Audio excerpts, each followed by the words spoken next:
అధిక విద్యావంతుల ప్రయోజకులైరి, పూర్ణసుంఠలు సభా పూజ్యులైరి.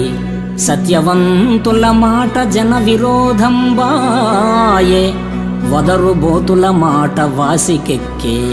ధర్మవాదన పరుల్ దారిద్ర్యముందిరి, పరమలోభులు ధన ప్రాప్తులైరి.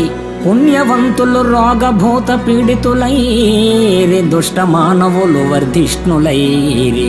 పక్షివాహనమా వంటి భిక్షుకులకు శక్తి లేదాయ, ఇక నీవే చాటుమాకు.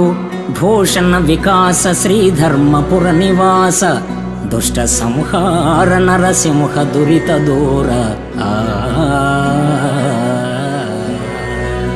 ఓ విశ్వమానస విహారి, గొప్ప విద్యావేత్తలు అప్రయోజకులవుతున్నారు, మూర్ఖమతులు ముఖ్యులై పూజ్యులవుతున్నారు.